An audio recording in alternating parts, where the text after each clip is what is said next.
नमस्कार दोस्तों, मैं अनूप कुमार श्रीवास्तव आप लोगों का स्वागत करता हूं सब कुछ पढ़ो चैनल पे। तो चलिए सब कुछ पढ़ो चैनल पे हम अपनी क्लास को आगे बढ़ाते हैं। तो बच्चे आज जो हमारा नया चैप्टर है सभी लोग ध्यान देंगे, जन संघर्ष और आंदोलन। जन संघर्ष और आंदोलन। बच्चे जन का मतलब क्या होता है? जनता, लोग, आम आदमी। जैसे हम और आप, हम लोग हुए। तो अगर हम किसी चीज के लिए संघर्ष करते हैं तो इसे क्या कहा जाता है? जन संघर्ष। और फिर क्या है? आंदोलन। तो चलिए जन संघर्ष और आंदोलन को समझते हैं। तो बच्चे क्या है कि जन संघर्ष और आंदोलन को समझने के लिए सबसे पहले मैं आपको दो देशों की कहानी से तुलना करूंगा, एक नेपाल और दूसरा बोलीविया। एक नेपाल और दूसरा बोलीविया। तो चलिए सबसे पहले हम नेपाल से शुरू करते हैं एक छोटी सी कहानी से, और हमें खुद ब खुद समझ में आ जाएगा कि जन संघर्ष या जन आंदोलन क्या है। पूरी बात समझ में आ गई? तो बच्चे हमारा अगला पॉइंट है या पहला पॉइंट होगा नेपाल में लोकतंत्र आंदोलन। ऐसा भी बच्चे केयर करेंगे कि हमारा पहला पॉइंट क्या है? नेपाल में लोकतंत्र आंदोलन। इसका मतलब बच्चे नेपाल में किसका आंदोलन? लोकतंत्र आंदोलन, यानी लोकतंत्र के लिए आंदोलन। तो सभी बच्चे याद रखिएगा कि यह घटना 2006 की है। देखा गया कि 2006 में नेपाल में एक विशाल जन आंदोलन हुआ। याद रखेंगे कि 2006 में नेपाल में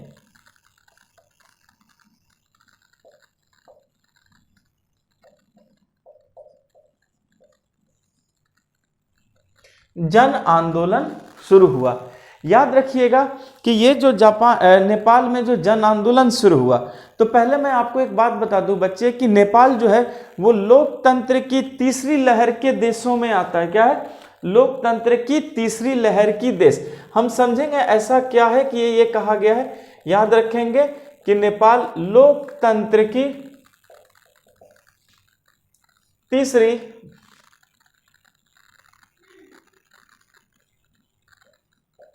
लहर का देश है। क्यों बच्चे इसलिए कहा गया? क्योंकि याद रखिएगा जापान बोला बच्चे, नेपाल में 1990 के दशक में ही, याद रखेंगे, लोकतंत्र की स्थापना हुई।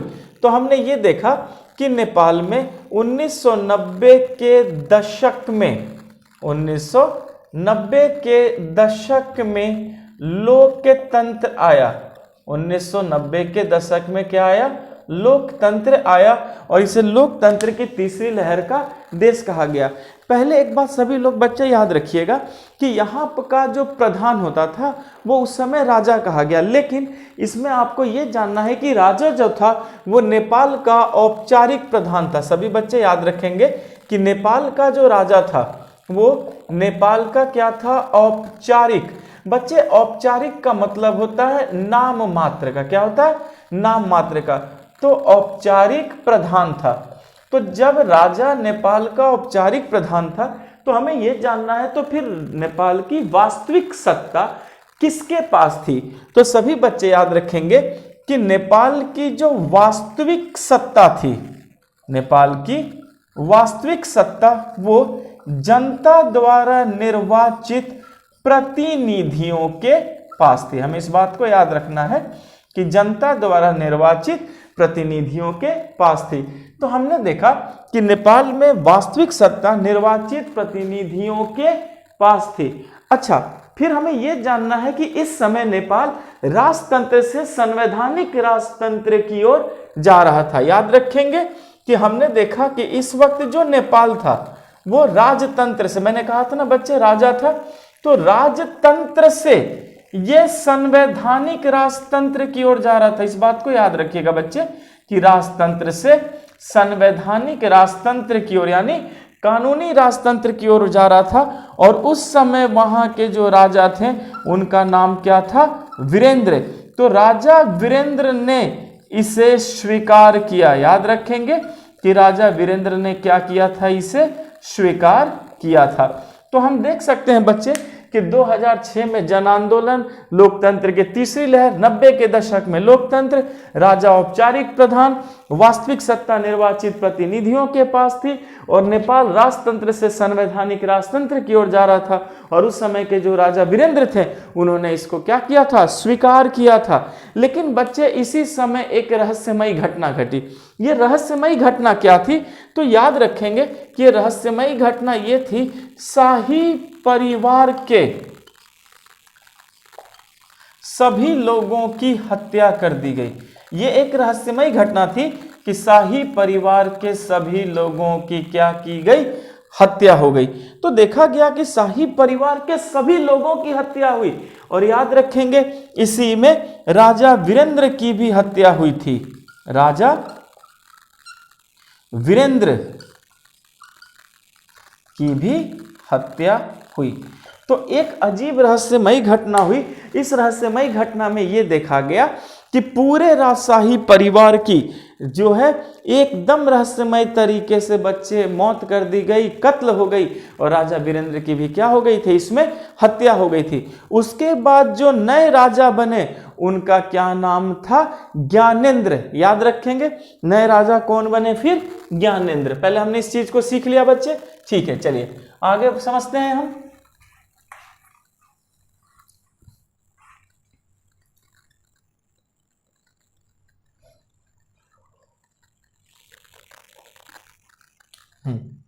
याद रखेंगे हत्या के बाद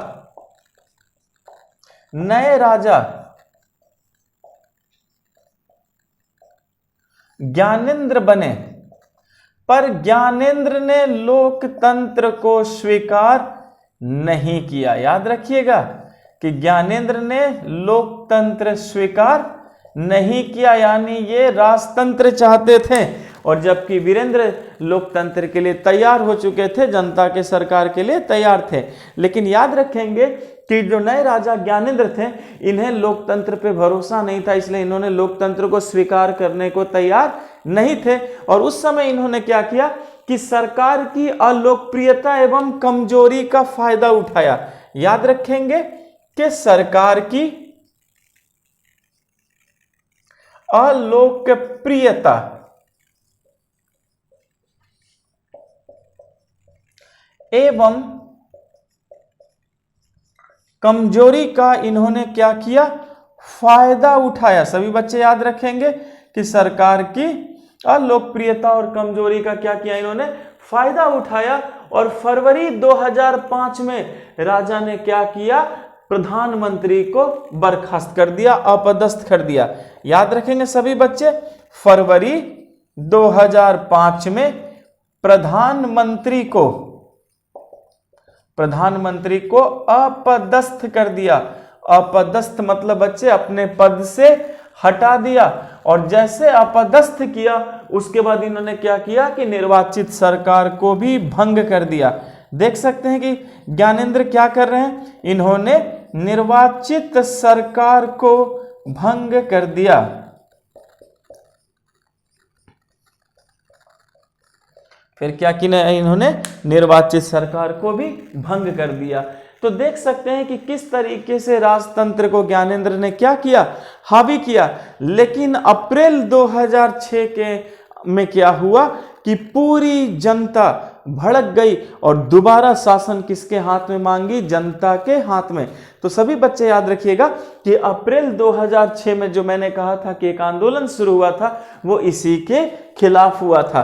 तो याद रखेंगे कि अप्रैल 2006 में जन आंदोलन शुरू हो गया। जन आंदोलन शुरू हुआ, क्यों शुरू हुआ, इसलिए कि शासन दोबारा जनता के हाथ में आए।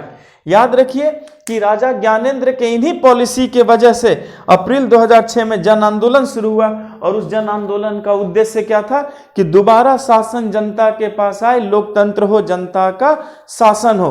और उसी समय क्या हुआ कि नेपाल की जो सभी राजनीतिक पार्टियां थी उन्होंने आपस में मिलाकर एक राजनीतिक संगठन बना लिया, और इसी का नाम था 7 पार्टी अलायंस। पूरी बात समझ में आ गई? ठीक, याद रखिएगा बच्चे कि इस समय क्या हुआ कि नेपाल की राजनीतिक पार्टियां आपस में मिल गई। यहां हम समझने की कोशिश करते हैं बच्चे कि याद रखेंगे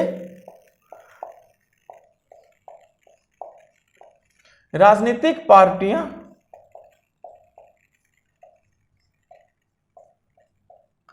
मिल गई और मिलकर एक संगठन बनाया, उसका क्या नाम था? 7 पार्टी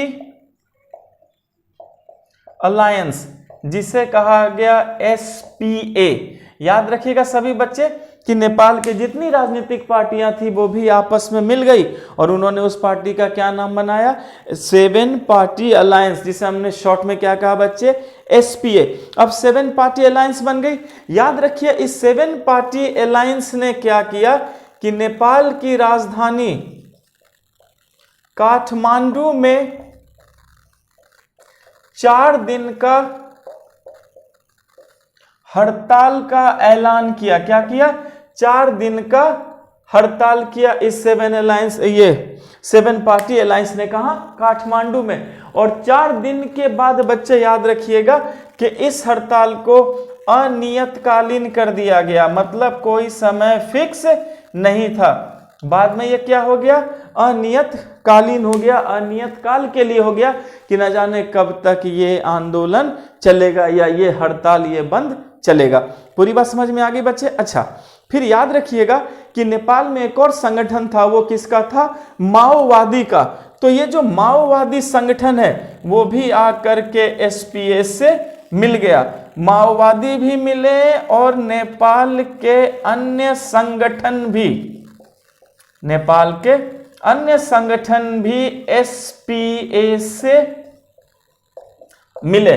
और सच सोच सकते हैं कि बच्चे इस राजनीतिक पार्टी का आकार कितना बड़ा हो गया कि पहले तो 7 पार्टी अलायंस थे ही, अब माओवादी भी आकर मिल गए और अन्य सभी संगठन आकर के मिल गए। अच्छा, अब क्या हुआ कि जो नेपाल की जनता थी, सरकार ने तो कर्फ्यू लगा दिया था, तो नेपाल की जनता ने क्या किया?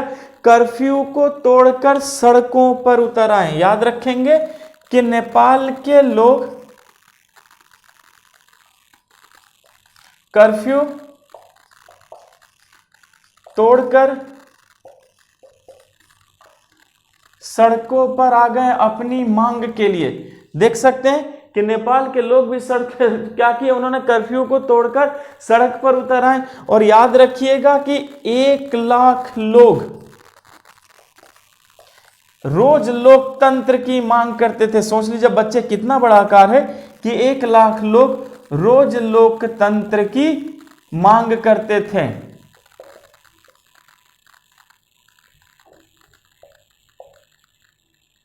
रोज क्या करते थे? लोकतंत्र की मांग करते थे।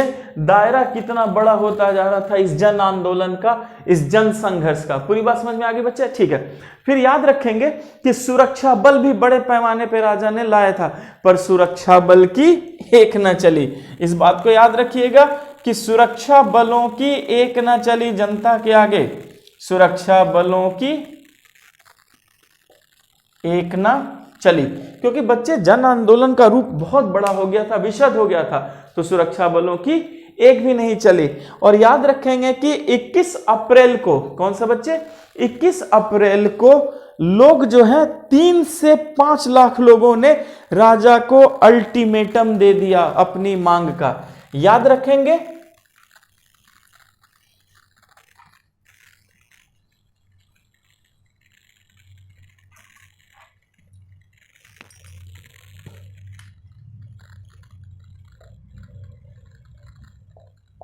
21 अप्रैल को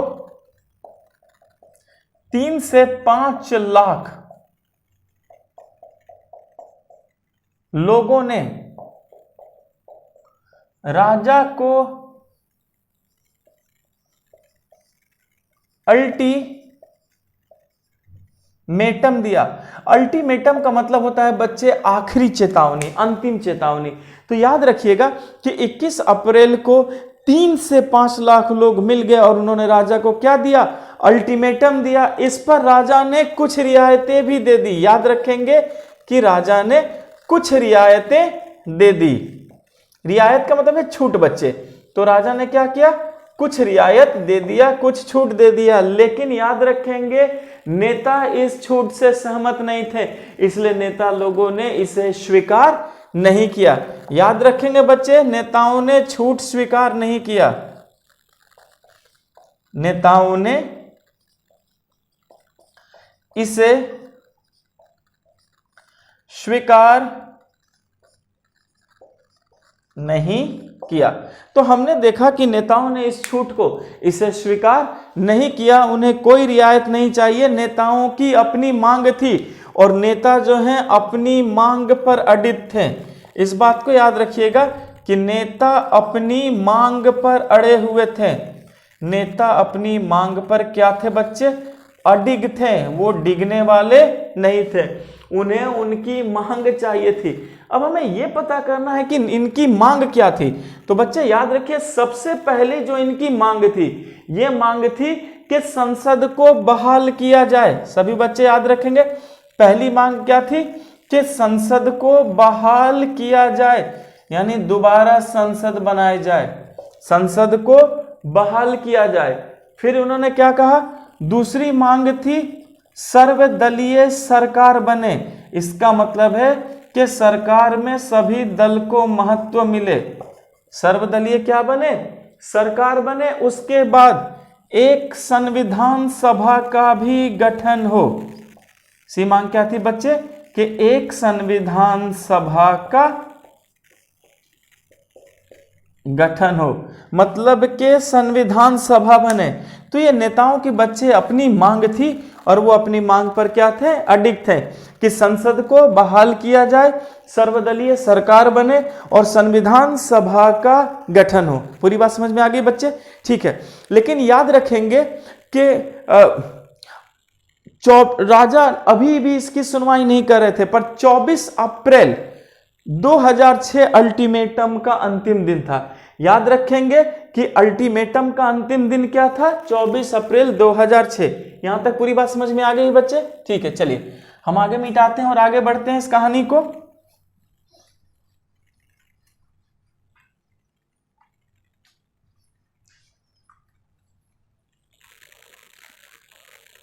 सभी बच्चे याद रखेंगे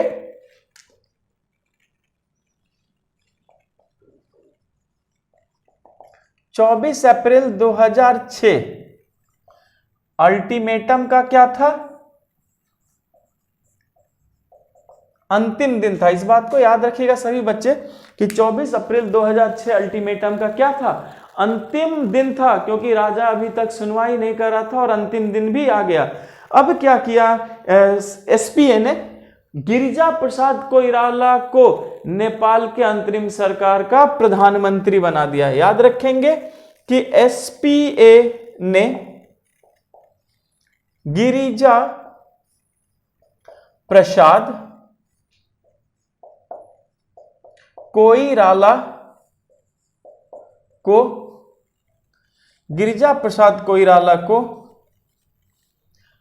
अंतरिम मंडल का क्या बना दिया बच्चे, प्रधानमंत्री बना दिया। मैंने अभी आपको बताया कि गिरिजा प्रसाद कोइराला को अंतरिम सरकार का क्या बना दिया, प्रधानमंत्री बना दिया। अंतरिम सरकार का प्रधानमंत्री बना दिया। तो चलिए अंतरिम सरकार बन गई, एक प्रधानमंत्री भी बन गया। उसके बाद इन्होंने क्या किया, संसद को बहाल कर दिया। अब संसद भी बैठ गई, संसद को बहाल किया, यानी प्रधानमंत्री भी बन गए अंतरिम सरकार में, संसद को भी बहाल किया गया। अच्छा याद रखिए, बैठक में कई कानून भी पारित होने लगे, कानून पारित हुए, लेकिन कुछ ऐसे कानून पारित हुए जिसमें राजा की अधिकांश शक्तियां ले ली गई। याद रखेंगे कि राजा की अधिकांश शक्तियां ले ली गई। तो हमें इस बात को भी याद रखना है कि संसद को बहाल किया गया, कानून भी पारित हुए, और ऐसे भी कानून पारित हुए जिसमें राजा की अधिकांश शक्तियों को क्या किया गया, ले लिया गया। फिर याद रखेंगे संविधान सभा। अच्छा हाँ, एक चीज याद रखेंगे कि माओवादी भी आकर के एसपीए से मिल चुके थे। अब एसपीए और माओवादी दोनों संविधान सभा के निर्वाचन के लिए सहमत हुए। याद रखेंगे एसपीए एवं माओवादी, एसपीए एवं माओवादी संविधान सभा के लिए सहमत हुए। तो हमने देखा कि एसपी और माओवादी भी संविधान सभा के लिए क्या हो गए, सहमत हो गए। और इसे ही नेपाल में लोकतंत्र का दूसरा चरण कहा गया। याद रखेंगे कि इसे क्या कहा गया, नेपाल में लोकतंत्र का दूसरा चरण। सभी बच्चे याद रखिएगा, इसे ही कहा गया था नेपाल में लोकतंत्र का दूसरा चरण। और याद रखिएगा कि यह संघर्ष विश्व में जहां जहां लोकतंत्र प्रेमी हैं सबके लिए इस संघर्ष ने किसका काम किया, प्रेरणा का काम किया। तो देख सकते हैं कि नेपाल का जो जन संघर्ष था वो लोकतंत्र के लिए था, राजतंत्र के खिलाफ था, समता मूलक समाज के लिए, निर्वाचित सरकार के लिए थी। पूरी बात समझ में आ गई। तो चलिए बच्चे, हमने नेपाल में ये तो सीखा कि जनतंत्र लोकतंत्र के लिए था, लेकिन प्रश्न है कि क्या हमेशा जन संघर्ष लोकतंत्र के लिए होता है या कुछ और के लिए भी? अगर कुछ और के लिए होता है तो हमें यह भी तो समझना होगा। तो चलिए बच्चे, अब जरा इसी बात को बोलीविया से समझते हैं। अभी नेपाल हम अच्छे से समझ चुके हैं, अब जरा बोलीविया चलते हैं और बोलीविया में भी देखते हैं कि जन संघर्ष या जन आंदोलन किस प्रकार हुआ या उसका रूप क्या था। तो सभी बच्चे याद रखेंगे कि जो बोलीविया में जन आंदोलन हुआ था या जन संघर्ष हुआ था वो जल के लिए हुआ था, पानी की आपूर्ति के लिए। इसीलिए उसे क्या कहा गया है, बोलीविया का जल युद्ध। याद रखेंगे क्या नाम दिया गया है बच्चे, बोलीविया का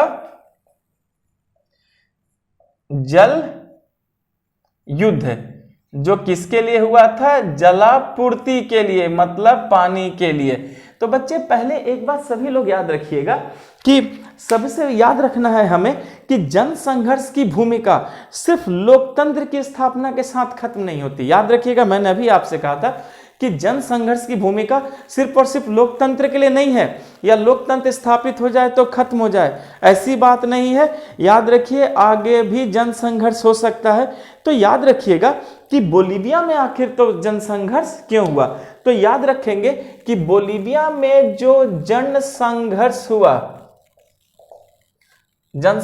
हुआ वह जलापूर्ति यानी पानी के निजीकरण के खिलाफ हुआ था। किसके खिलाफ हुआ था बच्चे, पानी के जलापूर्ति के निजीकरण के खिलाफ हुआ था। अब हमें यह समझना है ऐसा क्या हो गया।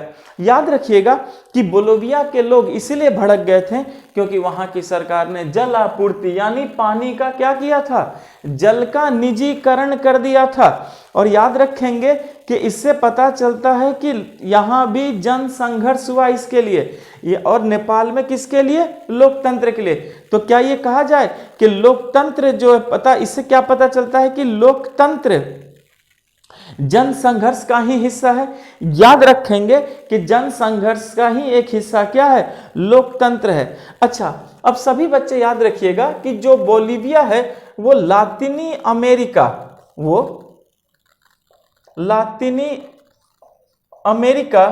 का एक गरीब देश है। इस बात को याद रखिएगा कि ये जो बोलीविया है ये लातिनी अमेरिका क्या क्या है, एक गरीब देश है। और यहाँ की सरकार ने क्या किया था कि लोगों को जो पानी जाती है, जलापूर्ति जाती है, वो पहले नगर पालिका भेजती थी। कौन भेजती थी? नगर पालिका। पर यहाँ की सरकार ने क्या किया कि नगर पालिका से वो अधिकार छीनकर एक बहुराष्ट्रीय कंपनी को दे दिया था। यानी नगर पालिका से जलापूर्ति का अधिकार लेकर किसे दिया था? एक बहुराष्ट्रीय कंपनी को।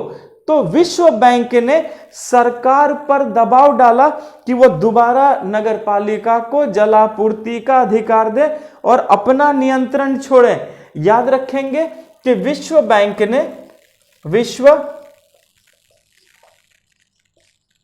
ने सभी लोग याद रखेंगे कि विश्व बैंक ने सरकार पर नगर पालिका द्वारा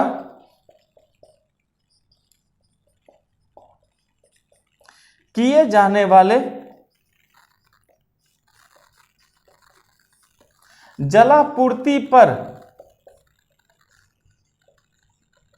अपना नियंत्रण छोड़ने को कहा।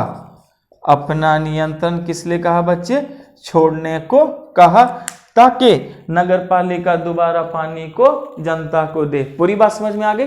तो बच्चे आगे की कहानी को हम फिर सीखते हैं। तो सभी बच्चे सब कुछ पढ़ो चैनल को ज़्यादा से ज़्यादा लाइक करें, शेयर करें, सब्सक्राइब करें। Thank you.